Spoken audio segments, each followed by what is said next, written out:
Welcome back. Thought we'd start by looking at this incredibly sweet picture from last time. Oh, would you love to give little Ulysses a snuggle? Okay, so today we will finish this book.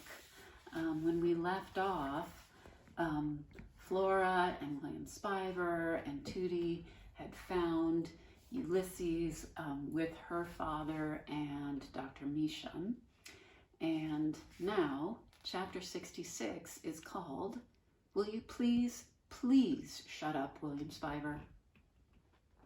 So, said Dr. Measham, we have been speaking with Ulysses. We have been working to understand his story.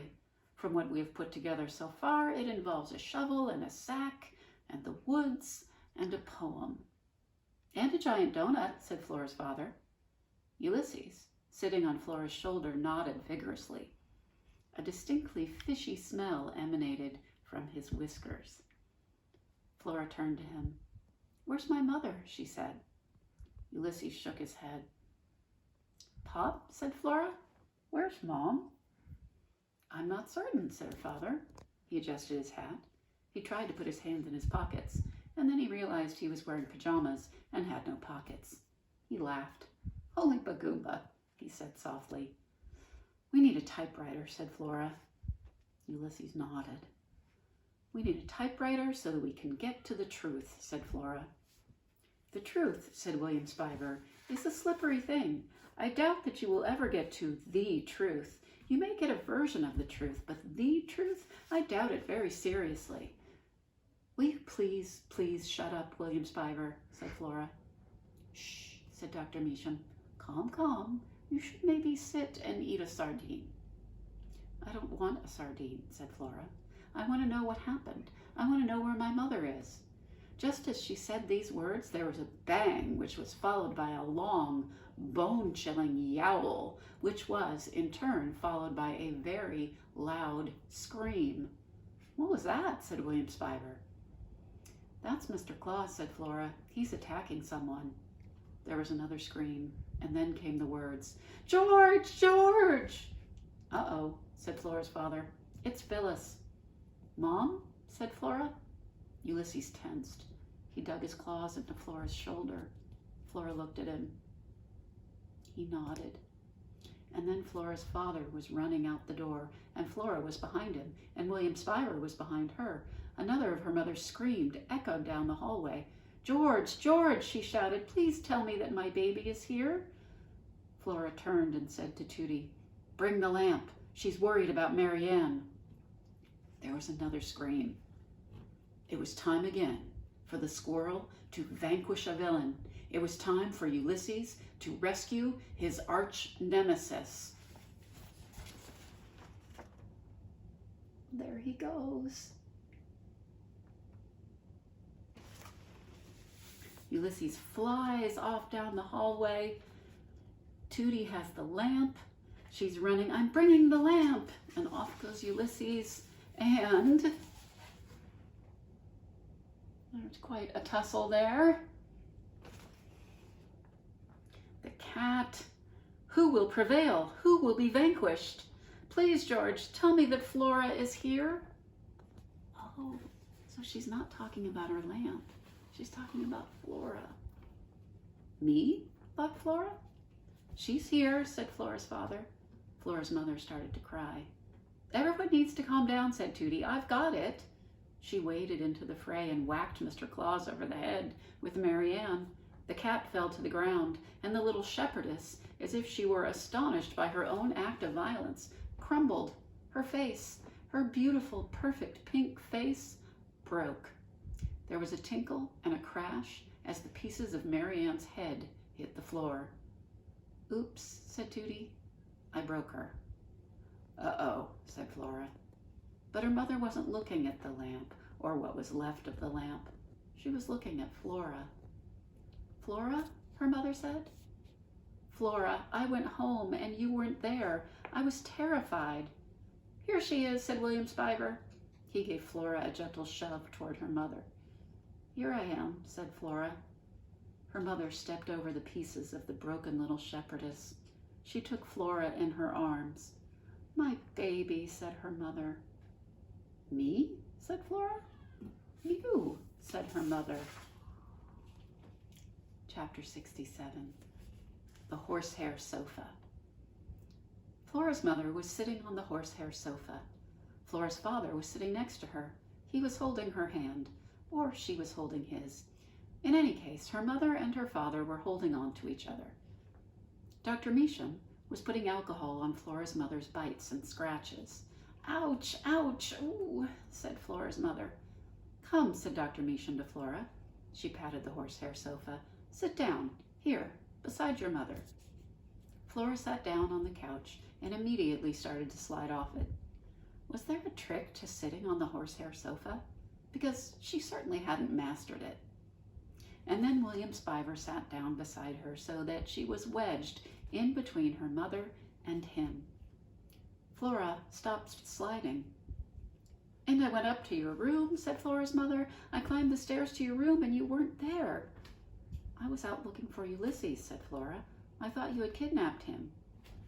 "It's true," confessed her mother. "I did." Ulysses, sitting on Flora's shoulder, nodded. His whiskers brushed her cheek. "I wanted to make things right somehow. I wanted to make things normal," said Flora's mother. "Normalcy is an illusion, of course," said William Spiver. "There is no normal." "Hush up, William," said Tootie. "And when I returned and you weren't there," said Flora's mother. She started to cry again. "I don't care about normal. I just wanted you back. I needed to find you." "And here she is, Mrs. Buckman," said William Spiver in a very gentle voice. "Here I am," thought Flora, "and my mother loves me. Holy Bagoomba." And then she thought, "Oh no, I'm going to cry." And she did cry. Big, fat tears rolled down her face and landed on the horsehair sofa and trembled there for a second before they rolled off. "You see, Dr. Measham?" said Dr. Measham. She smiled at Flora. "I told you. This is how it is with the sofa." "Mrs. Buckman," said William Spiver, "what is that you are holding in your hand? What is that piece of paper?" "It's a poem," said Flora's mother, "by Ulysses. It's for Flora." "Look at this," said Tootie. They all turned and looked at Tootie. She was standing by the headless Mary Ann, who was plugged in and shining. "It still works. Isn't that something?" Here's the picture of them all sitting there, including the headless Mary Ann.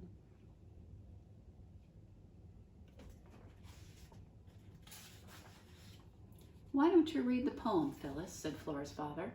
"Oh, goody," said Tootie, "a poetry reading." "It's a squirrel poem," said Flora's mother, "but it's a good one." Ulysses puffed out his chest. "Words for Flora," her mother said. "That's the title." "I like that title," said William Spiver. He took hold of Flora's hand. He squeezed it. "Don't squeeze my hand," said Flora. But she held on tightly to William Spiver, and she listened as her mother read the poem that Ulysses had written. Chapter 68. The End, or something. This poem was just the beginning, of course. There would be more. He needed to write about how they always answered the door in Blundermeeson. He needed to write about the saving of Phyllis Buckman from Mr. Claus. He needed to write about Mary Ann's broken, still shining self, and little fishes. He needed to write a poem about little fishes. Also, he wanted to write about things that hadn't happened yet. For instance, he wanted to write a poem where William Spiver's mother called and asked for him to come home, and a poem where the other Dr. Measham came and visited this Dr. Measham and sat beside her and hummed to her and watched her sleep. And maybe there would be a poem about a horsehair sofa and one about a vacuum cleaner. He would write and write. He would make wonderful things happen. Some of it would be true. All of it would be true. Most of it would be true. Ulysses looked out the window and saw the sun glowing on the horizon. Soon it would be time to eat. A wonderful thought occurred to the squirrel. Maybe there would be donuts, giant donuts for breakfast. except the poem. So I will read you Ulysses' poem. It's called Words for Flora. Nothing would be easier without you, because you are everything, all of it. Sprinkles, quarks, giant donuts, eggs sunny side up. You are the ever-expanding universe to me. Aww, you're so sweet. And that is the end of Flora and Ulysses, published by Candlewick Press, and they've allowed me to read this on YouTube for this break. I hope you really enjoyed this. I love this book. No matter how many times I read it, I always love it, and I always feel like there's so much, so many great messages, so many great themes. Next week, our writing is going to be an essay about this. I will have one video a day up on YouTube. We'll do one paragraph a day together, and the topic is going to be, what are the things that caused Flora to change from the beginning of the book to the end of the book? So start letting that brew a little bit, and I will see you next time. Thanks for watching. Bye.